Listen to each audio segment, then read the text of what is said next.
பார்த்தவரும் கறந்த பாலினை நீரிட்டு கறந்தவரும் கறந்த பாலினை காலரட்டி உதைத்தவரும் அண்ணன் தம்பிக்கு துரோகம் செய்தவரும் அக்கா தங்கைக்கு துரோகம் செய்தவரும் தான் தாரம் இருக்க பிற தாரத்து மீது ஆசைப்பட்டவரும் கட்டிய கணவன் இருக்க மறு கணவன் மீது ஆசைப்பட்டவரும் எல்லை கல்லை புரட்டு நட்டவரும் கோவிலை இடித்தவரும் குளத்தை துடுத்தவரும் கொள்ளை அடித்தவரும் கொலை புரிந்தவரும் எதையுமே பார்க்காது பொய் சாட்சி சொன்னவர்கள் எல்லாம் பாவிகள் சுவாமி என்று சொன்னான் வீரஜாம்பகன்.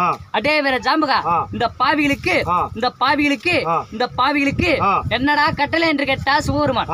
சுவாமி பேர்பட்ட பாவிகளை எல்லாம் பாம்பு குழி, பள்ளி குழி, அட்டக்குழி, அர்ணக்குழி என்று சொல்லக்கூடிய ஏழா நரகத்திலே தள்ளி கீழா நரகத்தில் இடுவார்கள் சுவாமி என்று சொன்னான் வீரஜாம்பகன். அடே வீரஜாம்பகா, அப்போது புண்ணியம் செய்தவர்களுக்கு என்னடா கட்டளை என்று கேட்டா சிவபெருமான்.